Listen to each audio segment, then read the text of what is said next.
नमस्कार विद्यार्थी जी।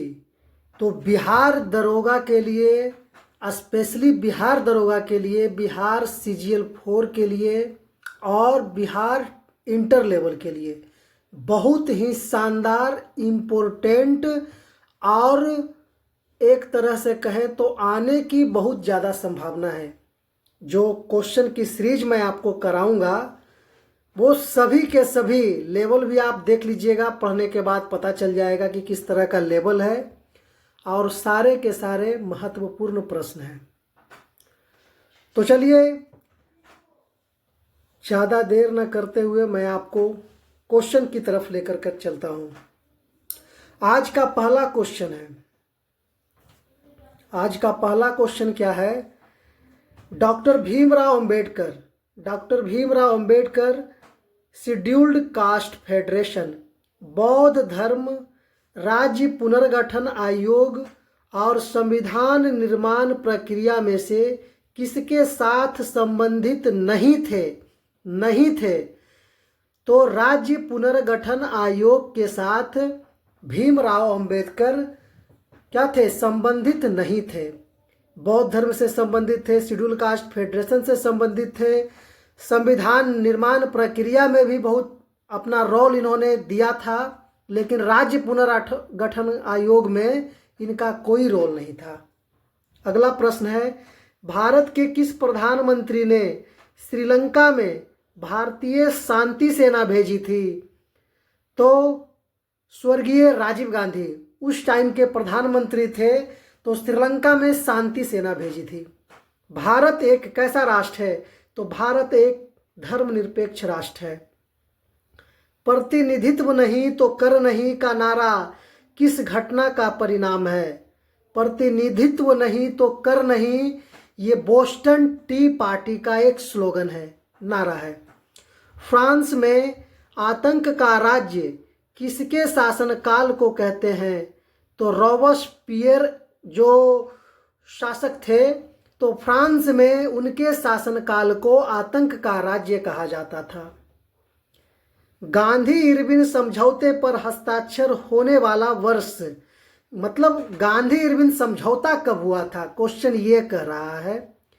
तो 1931 ईस्वी में जापान, जर्मनी, चीन और इटली में से कौन सा देश द्वितीय विश्व युद्ध के दौरान धुरी राष्ट्र गुट का सदस्य नहीं था? तो ये चीन आपका नहीं था। सभा, परिषद, सचिवालय और विश्व स्वास्थ्य संघ में कौन राष्ट्र संघ का अंग नहीं है? तो ये आपका राष्ट्र संघ का अंग नहीं है, विश्व स्वास्थ्य संघ। अगला प्रश्न है, संयुक्त राष्ट्र का चार्टर कहाँ तैयार हुआ था? तो सैन फ्रांसिस्को में।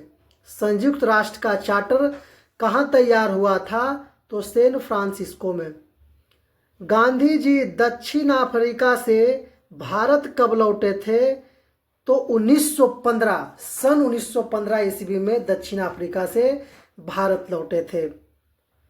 और इनके लौटने पर जो दिवस मनाया जाता है वो आप कमेंट में बताएंगे कि कौन सा दिवस मनाया जाता है और किस तिथि को मनाया जाता है। चलिए दिवस मैं आपको बता दिया, प्रवासी भारतीय दिवस, तिथि आपको बताना है।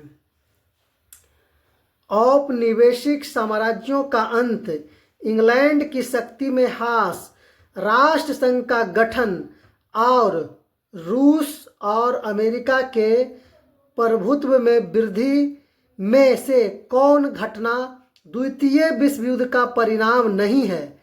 तो इन सभी घटना में से द्वितीय विश्व युद्ध का परिणाम नहीं है राष्ट्र संघ का गठन। ये इसके कारण द्वितीय विश्व युद्ध नहीं हुआ था, इसके कारण राष्ट्र संघ का गठन के कारण द्वितीय विश्व युद्ध नहीं हुआ था। चलिए अगले प्रश्न की तरफ लेकर कर चलते हैं। औरंगजेब की मृत्यु के पश्चात किस नेता को नेतृत्व में जाट काफी शक्तिशाली हुए थे? तो ये जाट नेता थे चूड़ामन, उन्हीं के नेतृत्व में जाट काफी शक्तिशाली हुए थे। संयुक्त राष्ट्र दिवस मनाया जाता है, कब मनाया जाता है? 24 अक्टूबर को मनाया जाता है संयुक्त राष्ट्र दिवस।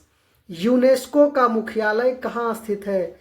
तो पेरिस में। यूनेस्को का मुख्यालय पेरिस में स्थित है। स्वराज मेरा जन्मसिद्ध अधिकार है और मैं इसे लेकर रहूंगा या पाकर रहूंगा, किसने कहा था? तो बाल गंगाधर तिलक ने कहा था। बाल गंगाधर तिलक ने कहा था। मद्रास महाजन सभा की स्थापना की गई, वह वर्ष कौन सा था? तो वर्ष 1883 ईस्वी था। भारतीय राष्ट्रीय कांग्रेस के समय प्रथम अधिवेशन में कितने प्रतिनिधियों ने भाग लिया था?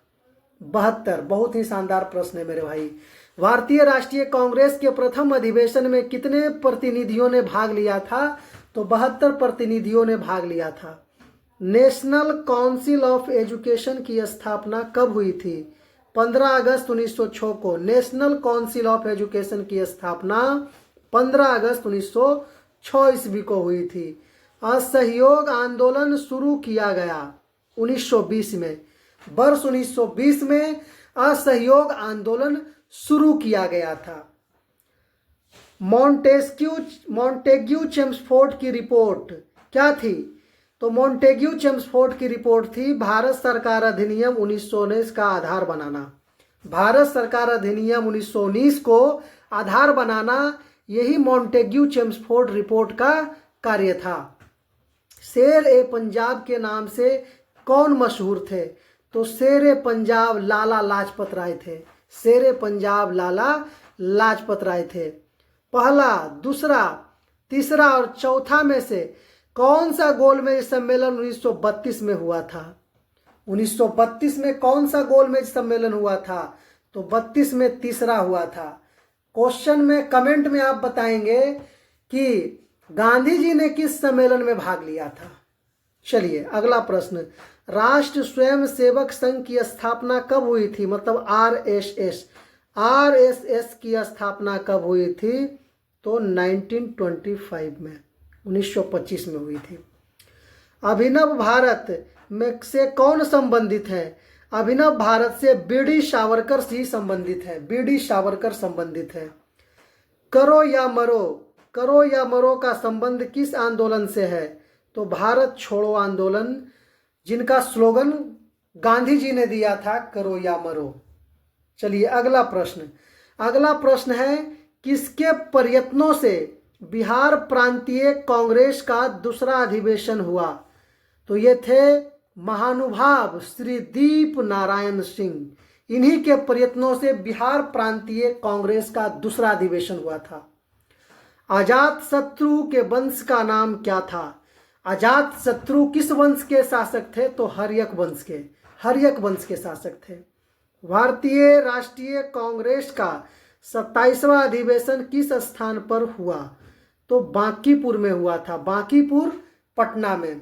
भारतीय राष्ट्रीय कांग्रेस का 27वां अधिवेशन बांकीपुर पटना में हुआ था।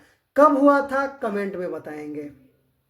हजारीबाग में बिहारी स्टूडेंट्स कॉन्फ्रेंस का 16वां अधिवेशन हुआ 1922 में। हजारीबाग में बिहारी स्टूडेंट कॉन्फ्रेंस का 16वां अधिवेशन हुआ था 1922 में।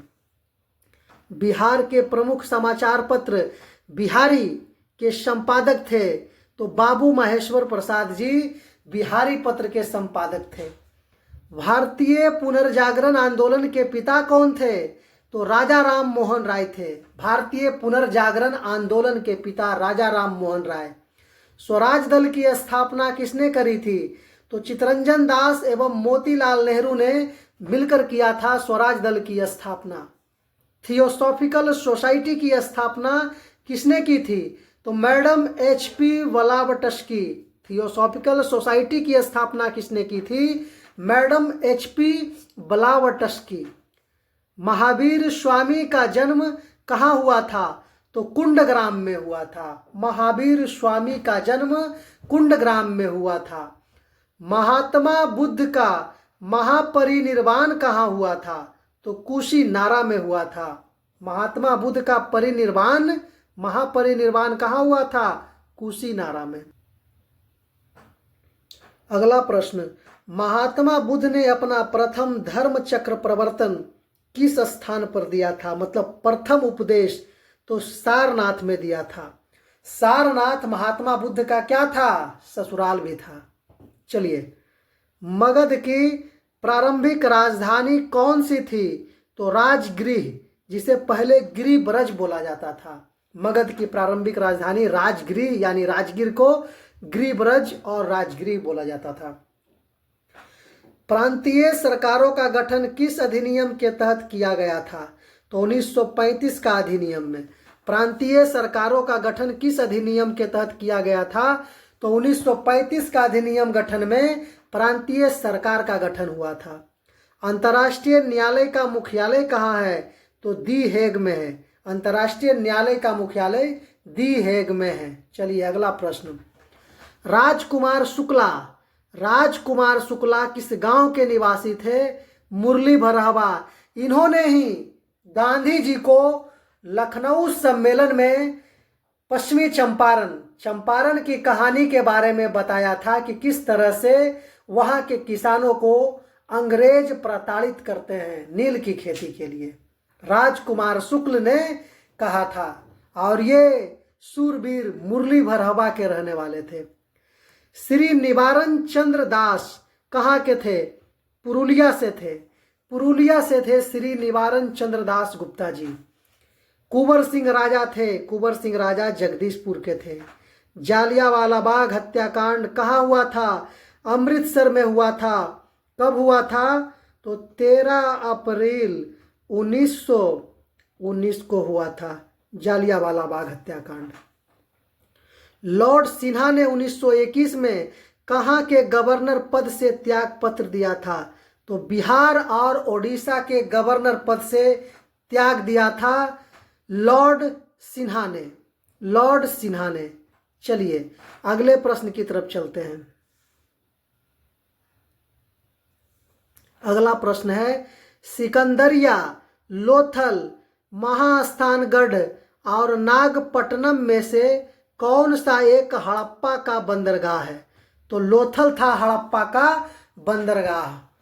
गुप्त सम्राट जिसने हुनों को पराजित किया था, वो गुप्त सम्राट कौन था जिसने हुनों को पराजित किया था? तो स्कंदगुप्त थे, स्कंदगुप्त। कल्हन की पुस्तक का नाम क्या था? राजतरंगिणी। कल्हन की पुस्तक का नाम राजतरंगिणी था। किस अभिलेख में रुद्रदामन प्रथम की विभिन्न उपलब्धियां वर्णित है? तो जूनागढ़ अभिलेख में रुद्रदामन की विभिन्न उपलब्धियां वर्णित है। गुलाम वंश का प्रथम शासक कौन था? कुतुबुद्दीन ऐबक, जिसे गुलामों का गुलाम कहा जाता था, जिसे लाख बख्श के नाम से जाना जाता था। कुतुबुद्दीन ऐबक, जिन्होंने गुलाम वंश का स्थापना किया था। मोहम्मद गौरी का दास था कुतुबुद्दीन ऐबक। अलाउद्दीन खिलजी के आक्रमण के समय देवगिरी का शासक कौन था? तो रामचंद्र देव। अलाउद्दीन खिलजी के आक्रमण के समय देवगिरी का शासक थे रामचंद्र देव। बहलोल लोदी, शेर शाह, हुमायूं और अकबर में से किस मुस्लिम शासक ने तीर्थ यात्रा कर समाप्त कर दिया था? तो तीर्थ यात्रा कर अकबर ने समाप्त किया था।